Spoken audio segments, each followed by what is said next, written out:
Greetings, loves. Welcome back. Welcome back. Welcome back. So, I just was listening to a stream where some YouTubers were mentioning the 48 Laws of Power. And I do have the book. Speaking of which, our readings will begin this Wednesday for the book. Um, Patreon. If you're on Patreon, or if you're on the book club, look out for that. If you're on Patreon, look out for that. If you're not on Patreon, then you may assume you may want to join. You can join for as low as $1, $3 a month. Great things happen on Patreon. That's where the drama is not. Because apparently it's all over YouTube. And like I said, a lot of people do seem to mention the 48 Laws of Power. And shout out to Diva Tomboyish. Shout out to her. Okay. She made a very good point. Um, People do tend to try and talk about um, the 48 laws as if they have it down pat. Um, I've had it on audio and book. I have I think all of Robert Greene's stuff. I can't think of something that he has that I don't have. And for some reason, Black people like talking about 48 laws of power. They do. As if they are using it, as if they mastered in it. And it's a lot of junk that be going on in these YouTube streets. It just seems like everybody want to be the numero uno. Everybody want to be seen. Everybody want to be heard. Everybody want to be, um, they want to shine the brightest, but they ignore law one, which is never outshine the master, right? They ignore law one.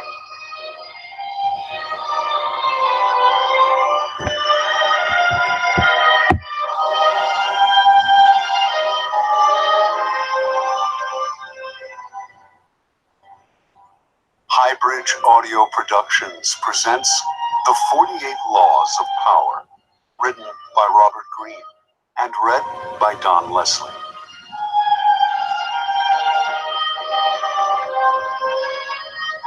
Preface. The feeling of having no power over people and events is generally unbearable to us. When we feel helpless, we feel miserable. No one wants less power. Everyone wants more. In the world today, however, it is dangerous to seem too power-hungry, to be overt with your power moves. We have to seem fair and decent. So we need to be subtle, congenial yet cunning, democratic yet devious. This game of constant duplicity most resembles the power dynamic that existed in the scheming world of the old aristocratic court. Throughout history, a court has always formed itself around the person in power: king, queen, emperor, leader. The courtiers who filled this court were in an especially delicate position. They had to serve their masters, but if they seemed to fawn, if they curried favor too obviously, the other courtiers around them would notice and would act against them. Attempts to win the master's favor then had to be subtle. And even skilled courtiers capable of such subtlety still had to protect themselves from their fellow courtiers, who at all moments were scheming to push them aside. Meanwhile, the court was supposed to represent the height of civilization and refinement. Violent or overt power moves were frowned upon. Courtiers would work silently and secretly against any among them who used force.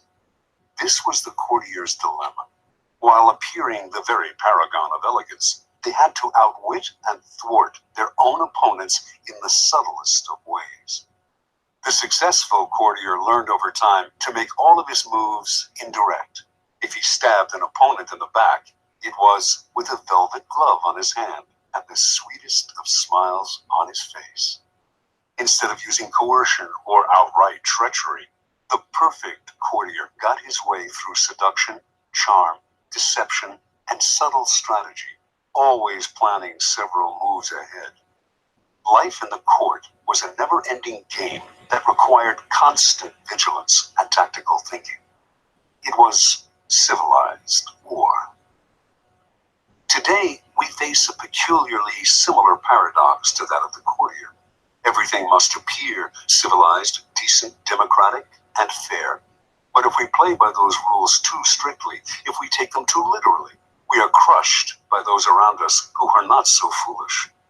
As the great Renaissance diplomat and courtier Niccolo Machiavelli wrote, any man who tries to be good all the time is bound to come to ruin among the great number who are not good.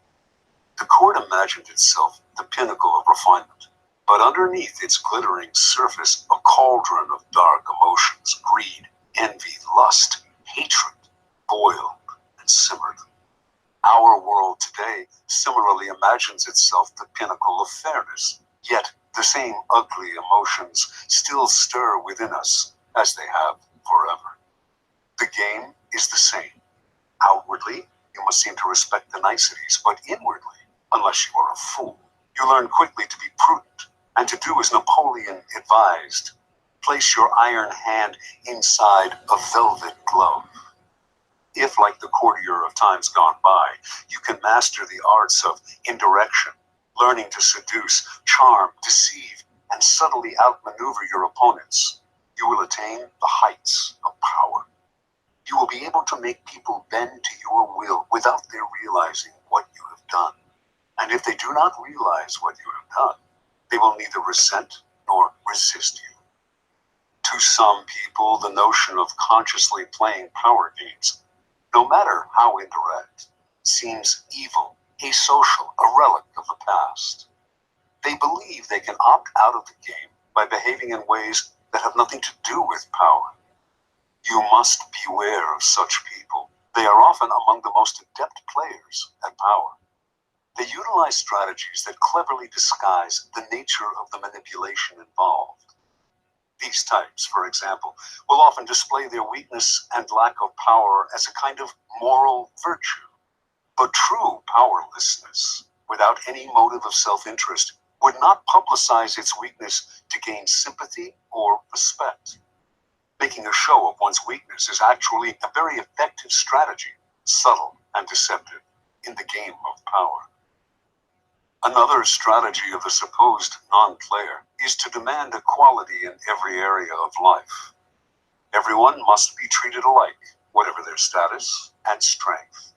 But if, to avoid the taint of power, you attempt to treat everyone equally and fairly, you will confront the problem that some people do certain things better than others.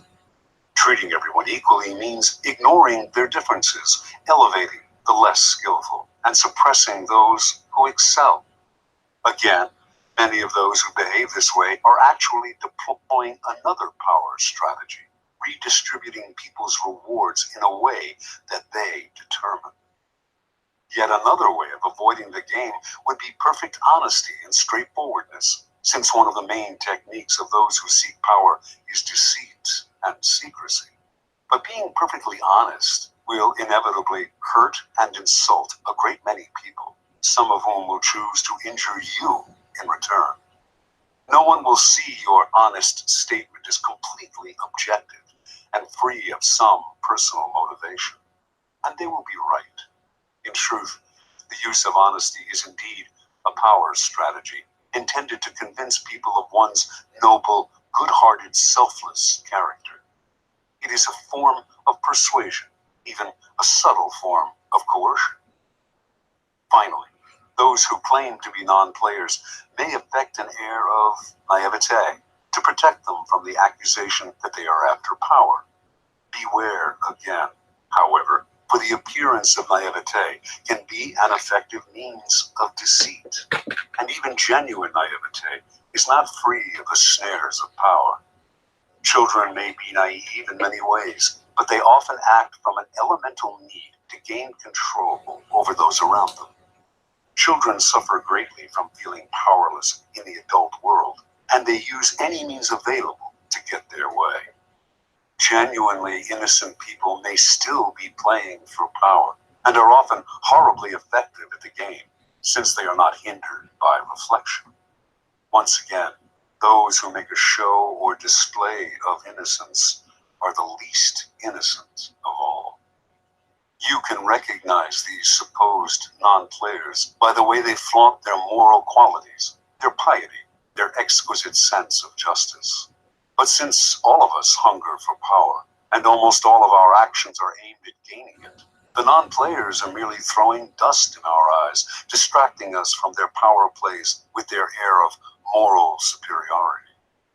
If you observe them closely, you will see, in fact, that they are often the ones most skillful at indirect manipulation, even if some of them practice it unconsciously. And they greatly resent any publicizing of the tactics they use every day. If the world is like a giant scheming court and we are trapped inside it, there is no use in trying to opt out of the game. That will only render you powerless, and powerlessness will make you miserable. Instead of struggling against the inevitable, instead of arguing and whining and feeling guilty, it is far better to excel at power. In fact, the better you are at dealing with power, the better friend, lover, husband, wife, and person you become. By following the route of the perfect courtier, you learn to make others feel better about themselves, becoming a source of pleasure to them. They will grow dependent on your abilities and desirous of your presence. By mastering the 48 laws in this book, you spare others the pain that comes from bungling with power, by playing with fire without knowing its properties. If the game of power is inescapable, better to be an artist than a denier or a bungler. Learning the game of power requires a certain way of looking at the world, a shifting of perspective. It takes effort and years of practice, for much of the game may not come naturally. Certain basic skills are required, and once you master these skills, you will be able to apply the laws of power more easily. The most important of these skills and power's crucial foundation is the ability to master your emotions. An emotional response to a situation is the single greatest barrier to power. A mistake that will cost you a lot more than any temporary satisfaction you might gain by expressing your feelings. Emotions cloud reason, and if you cannot see the situation clearly, you cannot prepare for and respond to it with any degree of control. Anger is the most destructive of emotional responses, for it clouds your vision the most. It also has a ripple effect that invariably makes situations less controllable and heightens your enemy's resolve. If you are trying to destroy an enemy who has hurt you, far better to keep him off guard by feigning friendliness than showing your anger. Love and affection are also potentially destructive in that they blind you to the often self-serving interests of those whom you least suspect of playing a power game. You cannot repress anger or love or avoid feeling them, and you should not try, but you should be careful about how you express them. And most important, they should never influence your plans and strategies in any way. Related to mastering your emotions is the ability to distance yourself from the present moment and think objectively about the past and future. Like the double-faced Roman deity and guardian of all gates and doorways, you must be able to look in both directions at once, the better to handle danger from wherever it comes. Such is the face you must create for yourself, one face looking continuously to the future and the other to the past. For the future, the motto is, no days unalert. Nothing should catch you by surprise because you are constantly imagining problems before they arise. Instead of spending your time dreaming of your plan's happy ending, you must work on calculating every possible permutation and pitfall that might emerge in it. The further you see, the more steps ahead you plan, the more powerful you become. The other face of Janus looks constantly to the past, though not to remember past hurts or bear grudges. That would only curb your power. Half of the game is learning how to forget those events in the past that eat away at you and cloud your reason. The real purpose of the backward glancing eye is to educate yourself constantly. You look at the past to learn from those who came before you. The many historical examples in this book will greatly help that process. Then, having looked to the past, you look closer at hand to your own actions and those of your friends. This is the most vital school you can learn from because it comes from personal experience.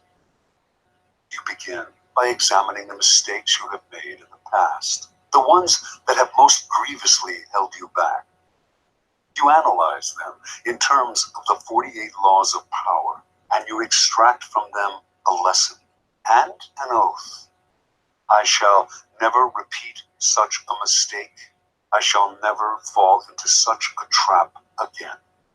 If you can evaluate and observe yourself in this way, you can learn to break the patterns of the past, an immensely valuable skill.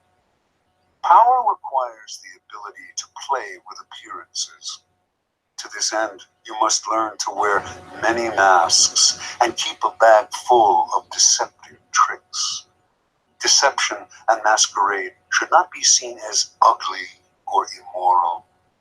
All human interaction requires deception on many levels. And in some ways, what separates humans from animals is our ability to lie and deceive. In Greek myths, in India's Mahabharata cycle, in the Middle Eastern epic of Gilgamesh, it is the privilege of the gods to use deceptive arts. A great man, Odysseus, for instance, was judged by his ability to rival the craftiness of the gods, stealing some of their divine power by matching them in wits and deception. Deception is a developed art of civilization and the most potent weapon in the game of power. You cannot succeed at deception unless you take a somewhat distanced approach to yourself, unless you can be many different people wearing the mask that the day and the moment require. With such a flexible approach to all appearances, including your own, you lose a lot of the inward heaviness that holds people down. Make your face as malleable as the actors. Work to conceal your intentions from the others. Practice luring people into traps. Playing with appearances and mastering arts of deception are among the aesthetic pleasures of life. They are also key components in the acquisition of power. If deception is the most potent weapon in your arsenal, then patience in all things is your crucial shield. Patience will protect you from making moronic blunders. Like mastering your emotions, patience is a skill. It does not come naturally, but nothing about power is natural. Power is more godlike than anything in the natural world. And patience is the supreme virtue of the gods who have nothing but time. Everything good will happen. The grass will grow again if you give it time and see several steps into the future. Impatience, on the other hand, only makes you look weak. It is a principal impediment to power. Power is essentially amoral, and one of the most important skills to acquire is the ability to see circumstances rather than good or evil. Power is a game. This cannot be repeated too often. And in games, you do not judge your opponents by their intentions, but by the effect of their actions. You measure their strategy and their power by what you can see and feel. How often are someone's intentions made the issue only to cloud and deceive? What does it matter if another player, your friend or rival, intended good things and had only your interests at heart if the effects of his action lead to so much ruin and confusion?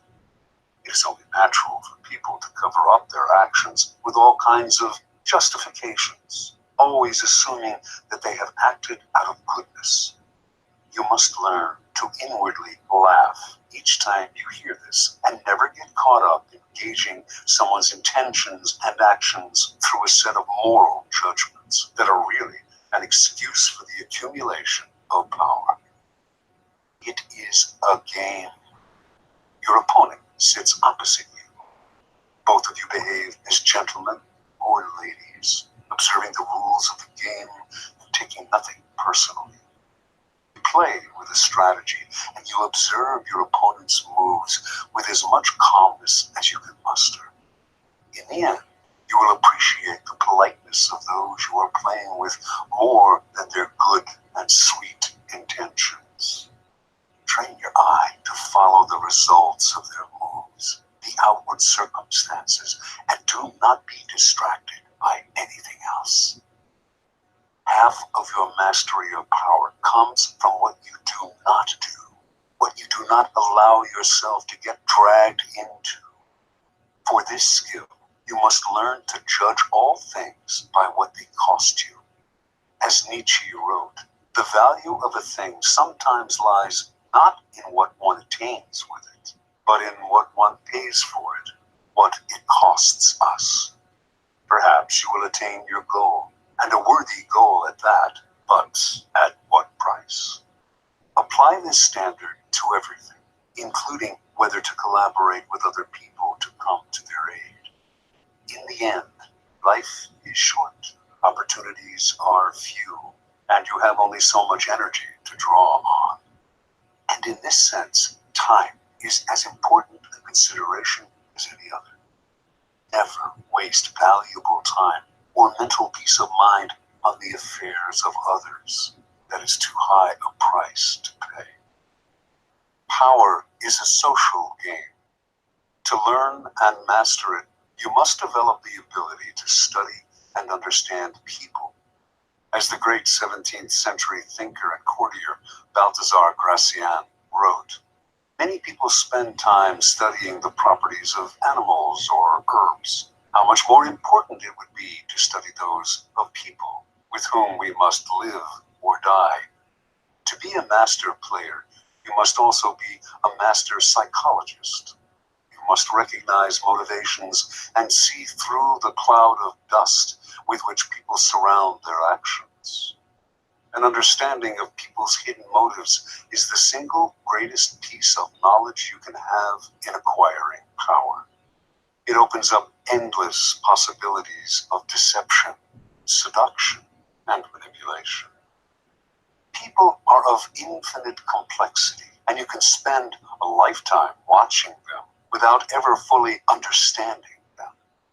So it is all the more important then to begin your education now. In doing so, you must also keep one principle in mind. Never discriminate as to whom you study and whom you trust. Never trust anyone completely, and study everyone, including friends and loved ones. Finally, you must learn always to take the indirect route to power. Disguise your cunning like a billiard ball that caroms several times before it hits its target. Your moves must be planned and developed in the least obvious way.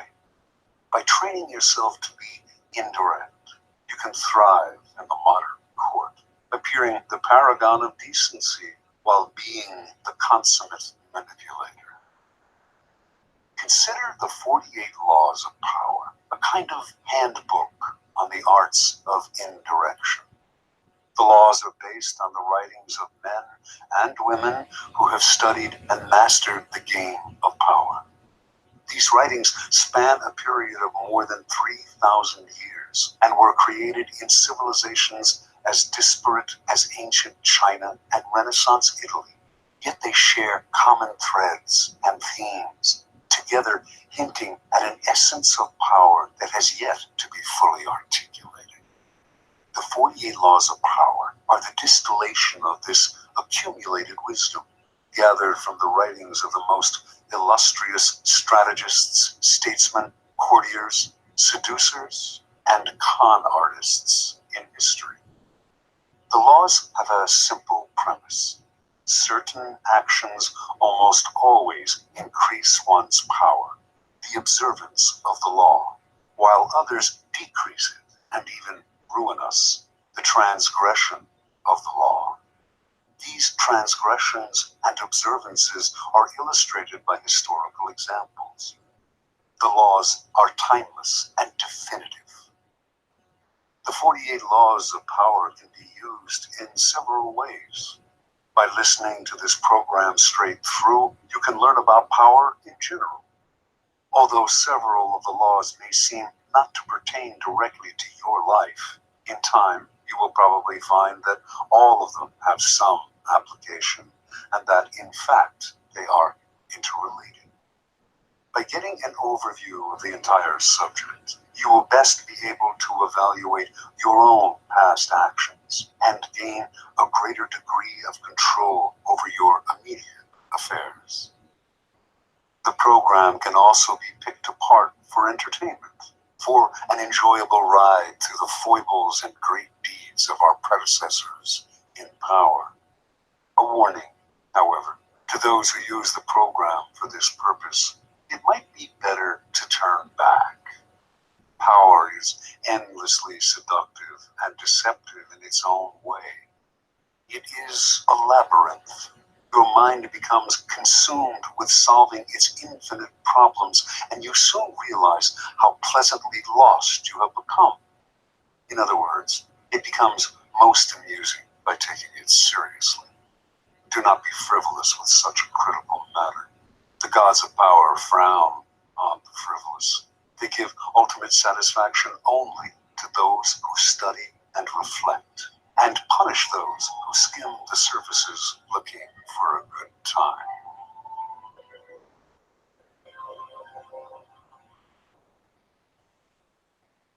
Law 1. Never outshine the master. Judgment. Always make those above you feel comfortably superior. In your desire to please and impress them, do not go too far in displaying your talents, or you might accomplish the opposite, inspire fear and insecurity. Make your masters appear more brilliant than they are, and you will attain the heights of power. Transgression of the law. Nicolas Fouquet, Louis XIV's finance minister in the first years of his reign, was a generous man who loved lavish parties, pretty women, and poetry.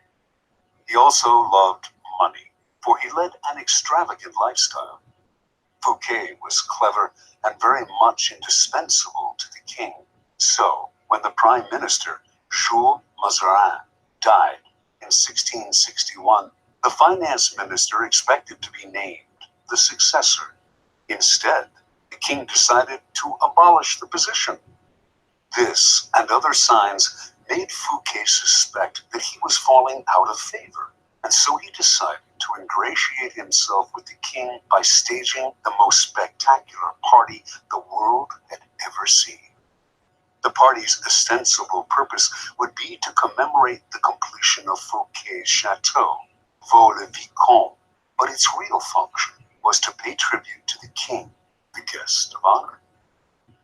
The most brilliant nobility of Europe, and some of the greatest minds of the time, La Fontaine, La Rochefoucauld, Madame de Sévigné, attended the party. Molière wrote a play for the occasion in which he himself was to perform at the evening's conclusion. The party began with a lavish 7-course dinner featuring foods from the Orient never before tasted in France, as well as new dishes created especially for the night. The meal was accompanied with music commissioned by Fouquet to honor the king. After dinner, there was a promenade through the chateau's gardens. The grounds and fountains of Vaux-le-Vicomte were to be the inspiration for Versailles. Fouquet personally accompanied the young king through the geometrically aligned arrangements of shrubbery and flower beds. Arriving at the garden's canals, they witnessed a fireworks display which was followed by the performance of Moliere's play. The party ran well into the night, and everyone agreed it was the most amazing affair they had ever attended. The next day, Fouquet was arrested by the king's head musketeer, D'Artagnan. 3 months later, he went on trial for stealing from the country's treasury. Actually, most of the stealing he was accused of, he had done on the king's behalf and with the king's permission. Fouquet was found guilty and sent to the most isolated prison in France, high in the Pyrenees Mountains, where he spent the last 20 years of his life in solitary confinement. Interpretation. Louis XIV, the Sun King, was a proud and arrogant man who wanted to be the center of attention at all times. He could not countenance being outdone in lavishness by anyone, and certainly not his finance minister. To succeed Fouquet, Louis chose Jean-Baptiste Colbert, a man famous for his parsimony and for giving the dullest parties in Paris. Colbert made sure that any money liberated from the treasury went straight into Louis's hands.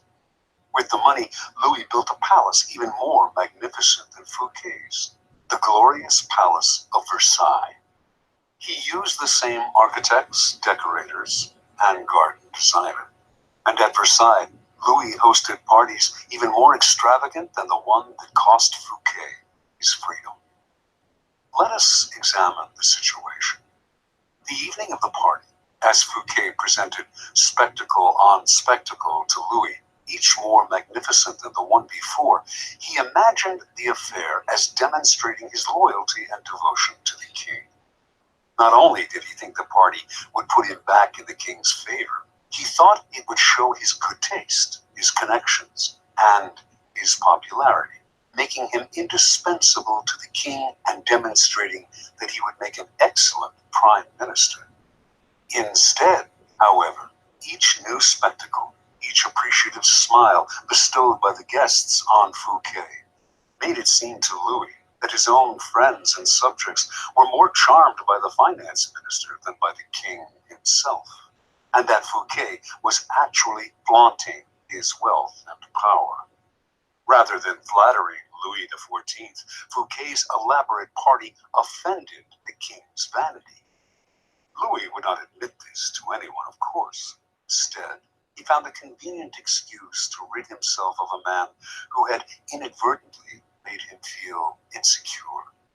Such is the fate, in some form or other, of all those who unbalance the master's sense of self, poke holes in his vanity, or make him doubt his preeminence. Observance of the law. In the early 1600s, the Italian astronomer and mathematician Galileo found himself in a precarious position. He depended on the generosity of great rulers to support his research, and so, like all Renaissance scientists, he would sometimes make gifts of his inventions and discoveries to the leading patrons of the time. Once, for instance, he presented a military compass he had invented to the Duke of Gonzaga. Then, he dedicated a book explaining the use of the compass to the Medicis. Both rulers were grateful, and through them, Galileo was able to find more students to teach. No matter how great the discovery, however, his patrons usually paid him with gifts, not cash. This made for a life of constant insecurity and dependence. There must be an easier way, he thought. Galileo hit on a new strategy in 1610 when he discovered the moons of Jupiter. Instead of dividing the discovery among his patrons, giving one the telescope he had used, dedicating a book to another, and so on, as he had done in the past, he decided to focus exclusively on the Medicis. He chose the Medicis for one reason.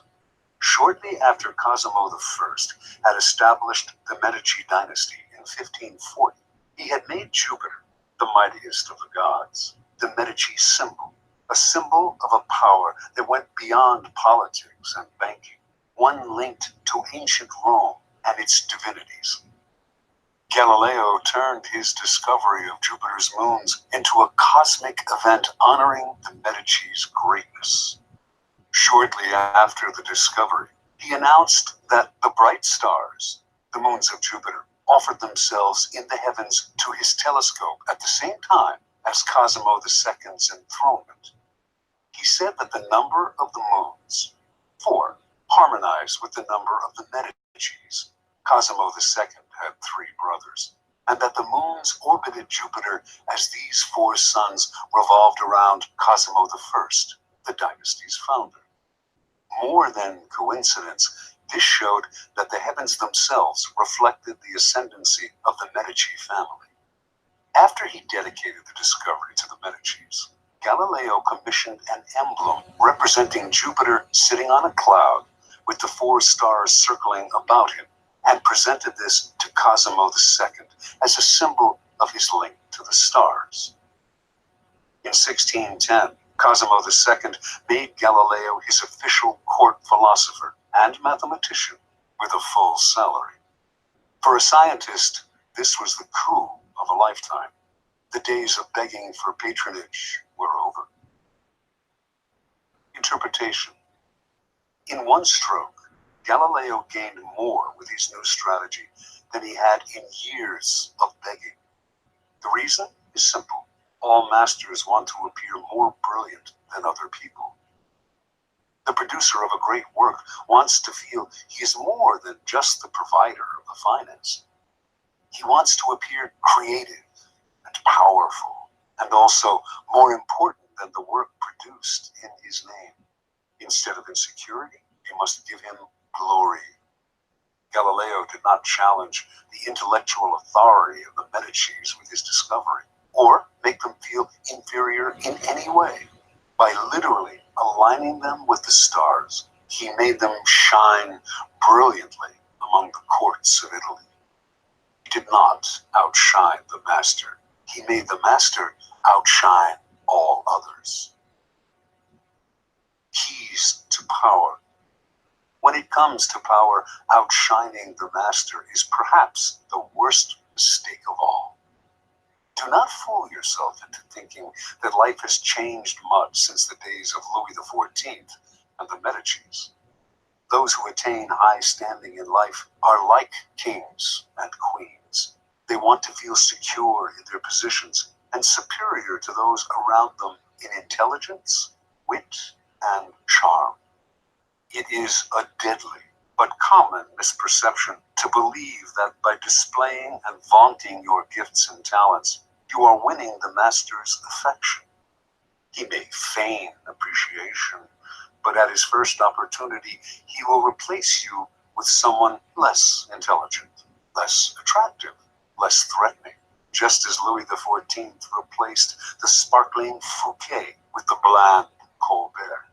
And as with Louis, he will not admit the truth, but will find an excuse to rid himself of your presence.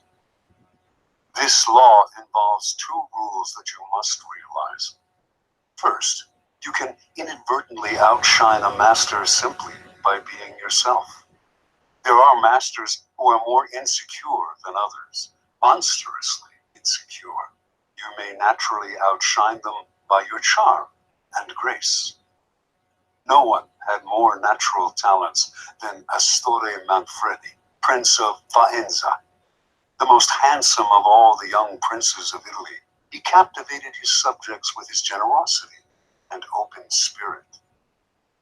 In the year 1500, Cesare Borgia laid siege to Faenza. When the city surrendered, the citizens expected the worst from the cruel Borgia, who, however, decided to spare the town. He simply occupied its fortress, executed none of its citizens, and allowed Prince Manfredi, 18 at the time, to remain with his court in complete freedom. A few weeks later, though, soldiers hauled Astore Manfredi away to a Roman prison. A year after that, his body was fished out of the river Tiber, a stone tied around his neck. Borgia justified the horrible deed with some sort of trumped-up charge of treason and conspiracy. But the real problem was that he was notoriously vain and insecure. The young man was outshining him without even trying. Given Manfredi's natural talents, the prince's mere presence made Borgia seem less attractive and charismatic. The lesson is simple. If you cannot help being charming and superior, you must learn to avoid such monsters of vanity. Either that, or find a way to mute your good qualities when in the company of a Cesare Borgia. Second, never imagine that because the master loves you, you can do anything you want. Entire books could be written about favorites who fell out of favor by taking their status for granted, for daring to outshine. Knowing the dangers of outshining your master, you can turn this law to your advantage. First, you must flatter and puff up your master. Overt flattery can be effective, but has its limits. It is too direct and obvious and looks bad to other courtiers. Discreet flattery is much more powerful. If you are more intelligent than your master, for example, seem the opposite. Make him appear more intelligent than you. Act naive. Make it seem that you need his expertise. Commit harmless mistakes that will not hurt you in the long run, but will give you the chance to ask for his help. Masters adore such requests. A master who cannot bestow on you the gifts of his experience may direct rancor and ill will at you instead. If your ideas are more creative than your master's, ascribe them to him in as public a manner as possible. Make it clear that your advice is merely an echo of his advice. He must appear as the sun around which everyone revolves, radiating power and brilliance, the center of attention. If you are thrust into the position of entertaining him, a display of your limited means may win you his sympathy. Any attempt to impress him with your grace and generosity can prove fatal. Learn from Fouquet or pay the price.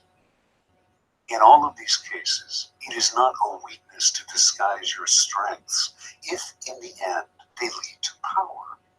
By letting others outshine you, you remain in control instead of being a victim of their insecurity. This will all come in handy the day you decide to rise above your inferior status. If, like Galileo, you can make your master shine even more in the eyes of others, then you are a godsend, and you will be instantly promoted. Law 2. Never put too much trust in friends. Learn how to use enemies. Judgment. Be wary of friends. They will betray you more quickly, for they are easily aroused to envy. They also become spoiled and tyrannical. But hire a former enemy, and he will be more loyal than a friend, because he has more to prove. In fact, you have more to fear from friends than from enemies. If you have no enemies, find a way to make them. Transgression of the law. In the mid-9th century AD, a young man named Michael III assumed the throne of the Byzantine Empire. His mother, the Empress Theodora, had been banished to a nunnery, and her lover, Theoctistus, had been murdered. At the head of the conspiracy to depose Theodora and enthrone Michael had been Michael's uncle, Bardas, a man of intelligence and ambition. Michael was now a young, inexperienced ruler, surrounded by intriguers, murderers, and profligates. In this time of peril, he needed someone he could trust as his counselor, and his thoughts turned to Basilius, his best friend. Basilius had no experience whatsoever in government and politics. In fact, he was the head of the royal stables, but he had proven his love and gratitude time and again. They had met a few years before when Michael had been visiting the stables just as a wild horse got loose. Basilius, a young groom from peasant Macedonian stock, had saved Michael's life. The groom's strength and courage had impressed Michael, who immediately raised Basilius from the obscurity of being a horse trainer to the position of head of the stables. He loaded his friend with gifts and favors, and they became inseparable. Basilius was sent to the finest school in Byzantium, and the crude peasant became a cultured and sophisticated courtier. Now, Michael was emperor, and in need of someone loyal. Who could he better trust with the post of chamberlain and chief counselor than a young man who owed him everything? Basilius could be trained for the job, and Michael loved him like a brother. Ignoring the advice of those who recommended the much more qualified Bardas, Michael chose his friend. Basilius learned well, and was soon advising the emperor on all matters of state. The only problem seemed to be money. Basilius never had enough. Exposure to the splendor of Byzantine court life made him avaricious for the perks of power. Michael doubled, then tripled his salary, ennobled him, and married him off to his own mistress, Eudoxia Ingerina. Keeping such a trusted friend and advisor satisfied was worth any price, but more trouble was to come. Bardas was now head of the army, and Basilius convinced Michael that the man was hopelessly ambitious. Under the illusion that he could control his nephew, Bardas had conspired to put him on the throne, and he could conspire again, this time to get rid of Michael and assume the crown himself. Basilius poured poison into Michael's ear until the emperor agreed to have his uncle murdered. During a great horse race, Basilius closed in on Bardas in the crowd and stabbed him to death. Soon after, Basilius asked that he replace Bardas as head of the army, where he could keep control of the realm and quell rebellion. This was granted. Now Basilius's power and wealth only grew, and a few years later, Michael, in financial straits from his own extravagance, asked him to pay back some of the money he had borrowed over the years. To Michael's shock and astonishment, Basilius refused, with a look of such impudence that the emperor suddenly realized his predicament. The former stable boy had more money, more allies in the army and senate, and in the end, more power than the emperor himself. A few weeks later, after a night of heavy drinking, Michael awoke to find himself surrounded by soldiers. Basilius watched as they stabbed the emperor to death. Then, after proclaiming himself emperor, he rode his horse through the streets of Byzantium, brandishing the head of his former benefactor and best friend at the end of a long pike. Interpretation. Michael staked his future on the sense of gratitude he thought Basilius must feel for him. Surely, Basilius would serve him best. He owed the emperor his wealth, his education, and his position.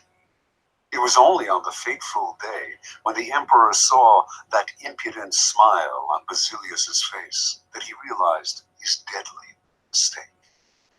He had created a monster. He had allowed a man to see power up close, a man who then wanted more, who asked for anything and got it, who felt encumbered by the charity he had received, and simply did what many people do in such a situation. They forget the favors they have received and imagine they have earned their success by their own merits. At Michael's moment of realization, he could still have saved his own life, But friendship and love blind every man to their interests. Nobody believes a friend can betray. And Michael went on disbelieving until the day his head ended up on a pike. Keys to power. It is natural to want to employ your friends when you find yourself in times of need. The world is a harsh place. Your friends soften the harshness. Besides, you know them. Why depend on a stranger when you have a friend at hand? The problem is that you often do not know your friends as well as you imagine. When you decide to hire a friend, you gradually discover the qualities he or she has kept hidden. Strangely enough, it is your act of kindness that unbalances everything. People want to feel they deserve their good fortune. The receipt of a favor can become oppressive. It means you have been chosen because you are a friend, not necessarily because you are deserving. There is almost a touch of condescension in the act of hiring friends that secretly afflicts them. The injury will come out slowly, a little more honesty, flashes of resentment and envy here and there, and before you know it, your friendship fades. The more favors and gifts you supply to revive the friendship, the less gratitude you receive. All working situations require a kind of distance between people. You are trying to work, not make friends. Friendliness, real or false, only obscures that fact. The key to power, then, is the ability to judge who is best able to further your interests in all situations. Keep friends for friendship, but work with the skilled and competent. Whenever you can, bury the hatchet with an enemy and make a point of putting him in your service. Never let the presence of enemies upset or distress you. You are far better off with a declared opponent or two than not knowing where your real enemies lie. The man of power welcomes conflict, using enemies to enhance his reputation as a sure-footed fighter who can be relied upon in times of uncertainty. Law 3. Conceal your intentions. Judgment. Keep people off balance and in the dark by never revealing the purpose behind your actions. If they have no clue what you are up to, they cannot prepare a defense. Guide them far enough down the wrong path, envelop them in enough smoke, and by the time they realize your intentions, it will be too late. Part 1. Use decoyed objects of desire and red herrings to throw people off the scent. If at any point in the deception you practice, people have the slightest suspicion as to your intentions, all is lost. Do not give them the chance to sense what you are up to. Throw them off the scent by dragging red herrings across the path. Use false sincerity. Send ambiguous signals. Set up misleading objects of desire. Unable to distinguish the genuine from the false, they cannot pick out your real goal. Observance of the law. In 1850, the young Otto von Bismarck, then a 35-year-old deputy in the Prussian parliament, was at a turning point in his career. The issues of the day were the unification of the many states, including Prussia, into which Germany was then divided, and a war against Austria, the powerful neighbor to the south that hoped to keep the Germans weak and at odds, even threatening to intervene if they tried to unite. Prince William, next in line to be Prussia's king, was in favor of going to war, and the parliament rallied to the cause, prepared to back any mobilization of troops. The only ones to oppose war were the present king, Frederick William IV, and his ministers, who preferred to appease the powerful Austrians. Throughout his career, Bismarck had been a loyal, even passionate supporter of Prussian might and power. He dreamed of German unification, of going to war against Austria and humiliating the country that for so long that kept Germany divided. A former soldier, he saw warfare as a glorious business. This, after all, was the man who years later would say, "The great questions of the time will be decided not by speeches and resolutions, but by iron and blood." Passionate patriot and lover of military glory, Bismarck nevertheless gave a speech in Parliament at the height of the war fever that astonished all who heard it. "Woe unto the statesman," he said, "who makes war without a reason that will still be valid when the war is over. After the war, you will all look differently at these questions. Will you then have the courage to turn to the peasant contemplating the ashes of his farm, to the man who has been crippled, to the father who has lost his children?" Not only did Bismarck go on to talk of the madness of this war, but, strangest of all, he praised Austria and defended her actions. This went against everything he had stood for. The consequences were immediate. Bismarck was against the war. What could this possibly mean? Other deputies were confused, and several of them changed their votes. Eventually, the king and his ministers won out, and war was averted. A few weeks after Bismarck's infamous speech, the king, grateful that he had spoken for peace, made him a cabinet minister. A few years later, he became the Prussian premier. In this role, he eventually led his country and the peace-loving king into a war against Austria, crushing the former empire and establishing a mighty German state, with Prussia at its head. Interpretation. At the time of his speech in 1850, Bismarck made several calculations. First, he sensed that the Prussian military, which had not kept pace with other European armies, was unready for war, that Austria, in fact, might very well win, a disastrous result for the future. Second, if the war were lost and Bismarck had supported it, his career would be gravely jeopardized.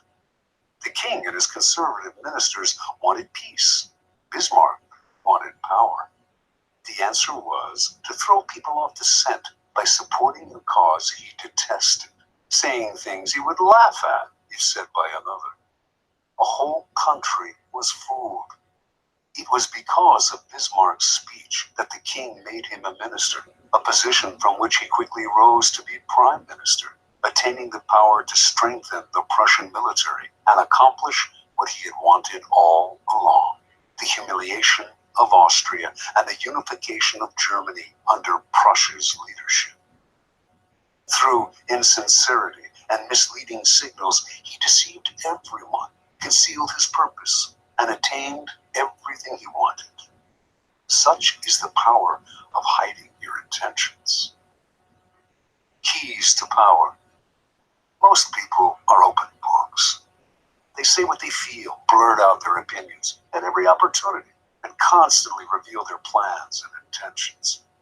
They do this for several reasons. First, it is easy and natural to always want to talk about one's feelings and plans for the future. It takes effort to control your tongue and monitor what you reveal.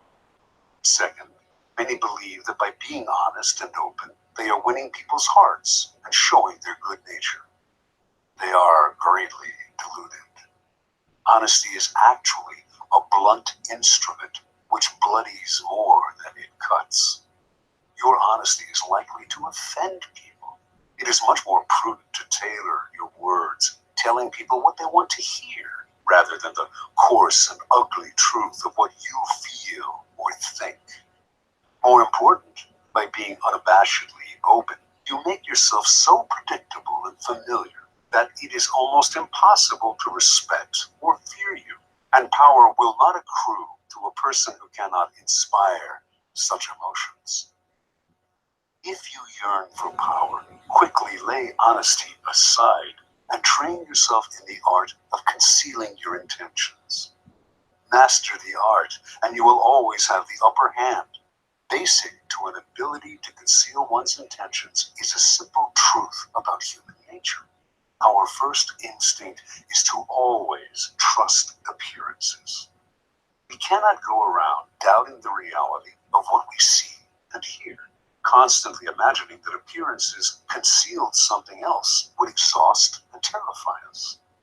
This fact makes it relatively easy to conceal one's intentions. Simply dangle an object you seem to desire, a goal you seem to aim for, in front of people's eyes, and they will take the appearance for reality. Once their eyes focus on the decoy, they will fail to notice what you are really up to. You can use this tactic in the following manner. Hide your intentions, not by closing up, with the risk of appearing secretive and making people suspicious, but by talking endlessly about your desires and goals, just not your real ones. You will kill three birds with one stone. You appear friendly, open, and trusting. You conceal your intentions, and you send your rivals on time-consuming goose chases. Another powerful tool in throwing people off the scent is false sincerity. People easily mistake sincerity for honesty. Remember, their first instinct is to trust appearances, and since they value honesty and want to believe in the honesty of those around them, they will rarely doubt you or see through your act. Seeming to believe what you say gives your words great weight. To make your false sincerity an effective weapon in concealing your intentions, espouse a belief in honesty and forthrightness as important social values. Do this as publicly as possible. Emphasize your position on this subject by occasionally divulging some heartfelt thought, though only one that is actually meaningless or irrelevant, of course. Napoleon's minister Talleyrand was a master at taking people into his confidence by revealing some apparent secret. This feigned confidence, a decoy, would then elicit a real confidence on the other person's part. Remember, the best deceivers do everything they can to cloak their roguish qualities. They cultivate an air of honesty in one area to disguise their dishonesty in others. Honesty is merely another decoy in their arsenal of weapons. Part 2. Use smoke screens to disguise your actions. Deception is always the best strategy, but the best deceptions require a screen of smoke to distract people's attention from your real purpose. The bland exterior, like the unreadable poker face, is often the perfect smoke screen, hiding your intentions behind the comfortable and familiar. If you lead the sucker down a familiar path, he won't catch on when you lead him into a trap. Observance of the law. In 1910, a Mr. Sam Giesel of Chicago sold his warehouse business for close to $1 million. He settled down to semi-retirement and the managing of his many properties, but deep inside, he itched for the old days of deal-making. One day, a young man named Joseph Weil visited his office, wanting to buy an apartment he had up for sale. Giesel explained the terms. The price was $8,000, but he only required a down payment of $2,000. Weil said he would sleep on it, but he came back the following day and offered to pay the full $8,000 in cash if Giesel could wait a couple of days until a deal Weil was working on came through. Even in semi-retirement, a clever businessman like Giesel was curious as to how Weil would be able to come up with so much cash, roughly $150,000 today, so quickly. Weil seemed reluctant to say and quickly changed the subject, but Giesel was persistent. Finally, after assurances of confidentiality, Weil told Giesel the following story. Weil's uncle was the secretary to a coterie of multimillionaire financiers. These wealthy gentlemen had purchased a hunting lodge in Michigan 10 years ago at a cheap price. They had not used the lodge for a few years, so they had decided to sell it and had asked Weil's uncle to get whatever he could for it. For reasons good reasons of his own. The uncle had been nursing a grudge against the millionaires for years. This was his chance to get back at them. He would sell the property for $35,000 to a setup man, whom it was Wile's job to find. The financiers were too wealthy to worry about this low price. The setup man would then turn around and sell the property again for its real price, around $155,000. The uncle, Weil, and the third man would split the profits from this second sale. It was all legal and for a good cause, the uncle's just retribution. Giesel had heard enough. He wanted to be the setup buyer. Weil was reluctant to involve him, but Giesel would not back down. The idea of a large profit plus a little adventure had him champing at the bit.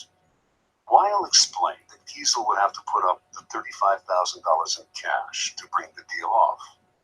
Giesel, a millionaire, said he could get the money with a snap of his fingers. Weil finally relented and agreed to arrange a meeting between the uncle, Giesel, and the financiers in the town of Galesburg, Illinois. On the train ride to Galesburg, Giesel met the uncle, an impressive man with whom he avidly discussed business. Weil also brought along a companion, a somewhat paunchy man named George Gross. Weil explained to Giesel that he himself was a boxing trainer, that Gross was one of the promising prize fighters he trained, and that he had asked Gross to come along to make sure the fighter stayed in shape. For a promising fighter, Gross was unimpressive looking.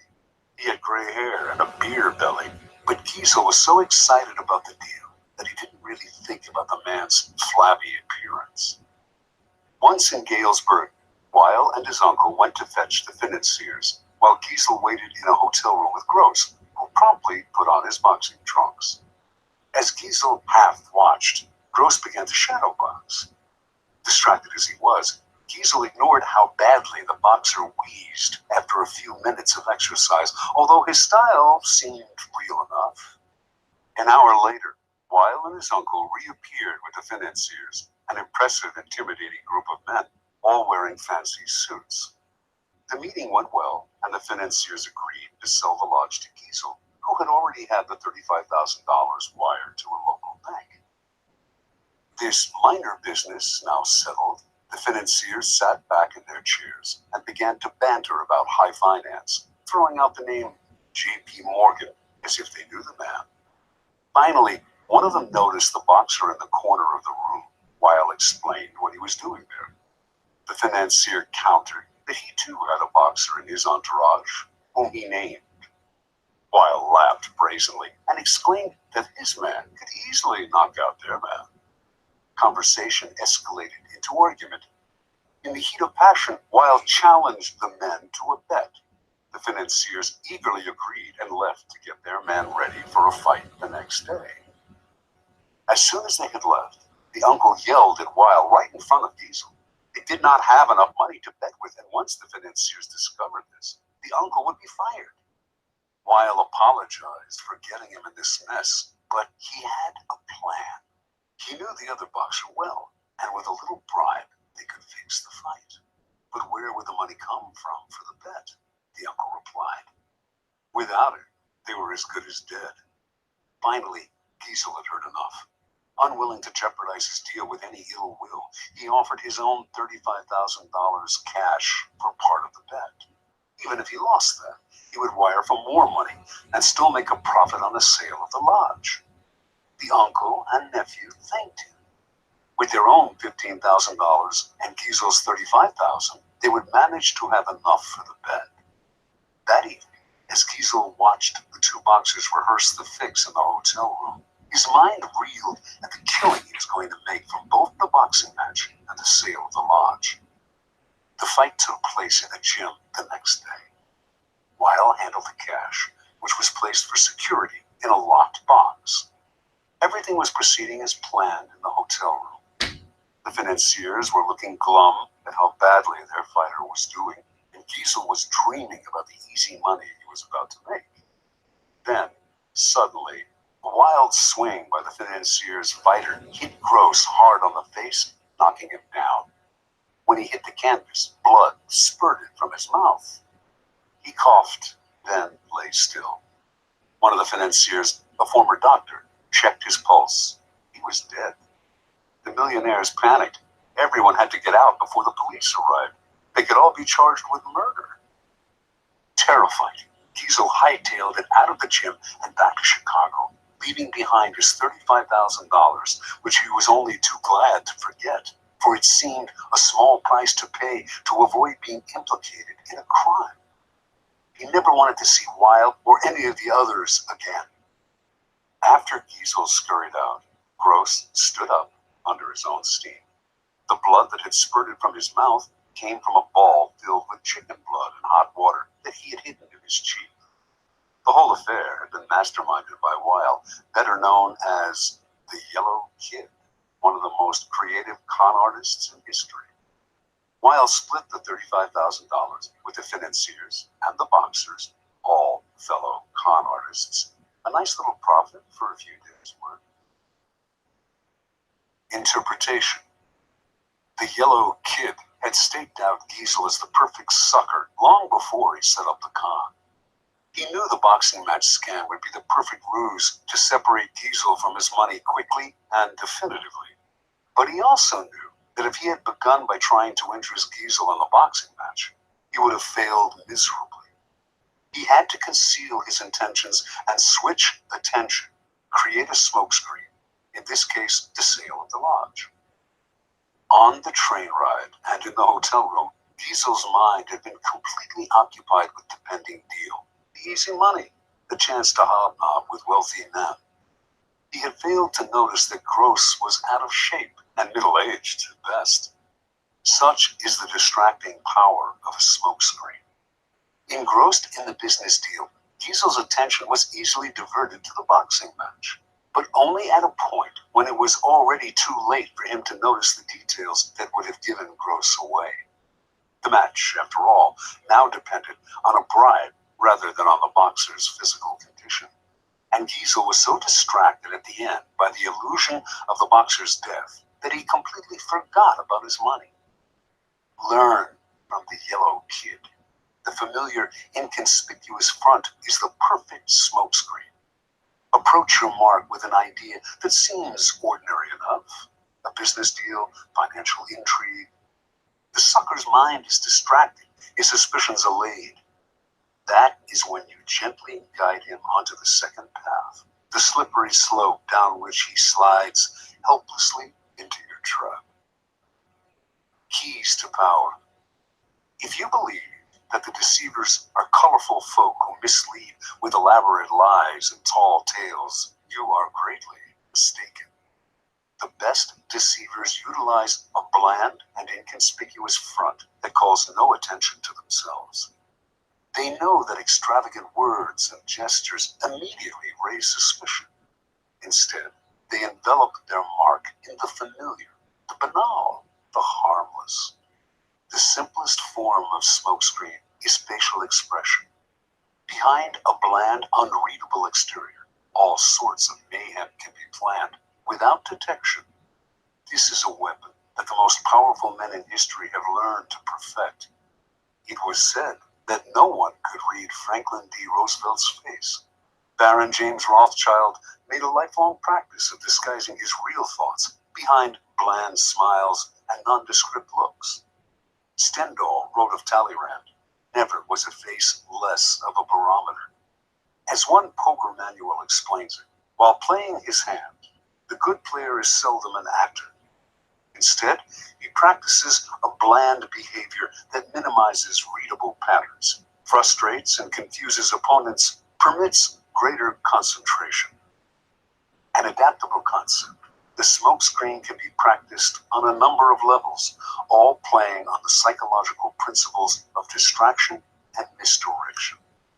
One of the most effective smokescreens is the noble gesture.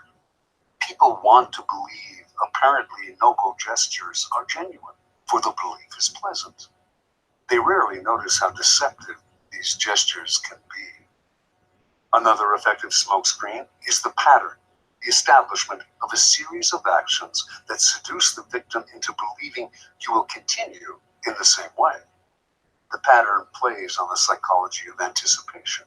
Our behavior conforms to patterns, or so we like to think.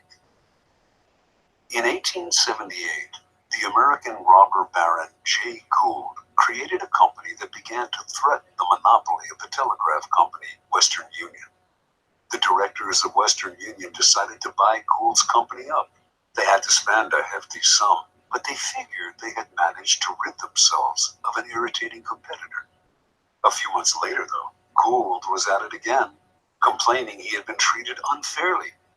He started up a second company to compete with Western Union and its new acquisition. The same thing happened again. Western Union bought him out to shut him up. Soon the pattern began for the third time, but now Gould went for the jugular. He suddenly staged a bloody takeover struggle and managed to gain complete control of Western Union. He had established a pattern that had tricked the company's directors into thinking his goal was to be bought out at a handsome rate. Once they paid him off, they relaxed and failed to notice that he was actually playing for higher stakes. The pattern is powerful in that it deceives the other person into expecting the opposite of what you are really doing. Remember, it takes patience and humility to dull your brilliant colors, to put on the mask of the inconspicuous. Do not despair at having to wear such a bland mask. It is often your unreadability that draws people to you and makes you appear a person of power.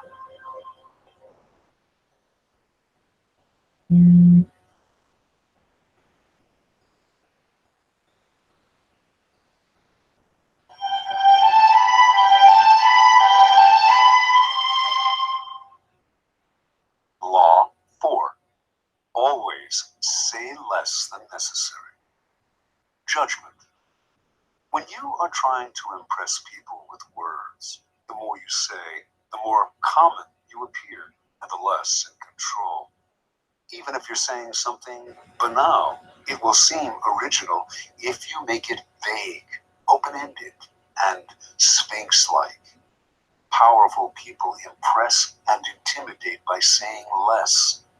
The more you say, the more likely you are to say something foolish. Observance of the law. In the court of Louis XIV, nobles and ministers would spend days and nights debating issues of state. They would confer, argue, make and break alliances, and argue again until finally the critical moment arrived. Two of them would be chosen to represent the different sides to Louis himself, who would decide what should be done. After these persons were chosen, everyone would argue some more. How should the issues be phrased? What would appeal to Louis? What would annoy him? At what time of day should the representatives approach him? And in what part of the Versailles Palace? What expression should they have on their faces? Finally, after all this was settled, the fateful moment.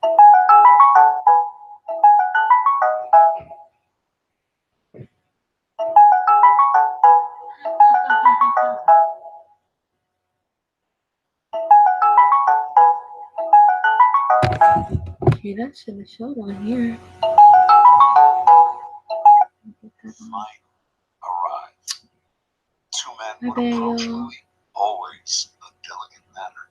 And when they finally had his ear, So I'm they gonna would talk finish about the issue at hand, spelling out the this one options out in detail. later on, y'all. Louis would listen in silence, a Cause I most gotta go. enigmatic look.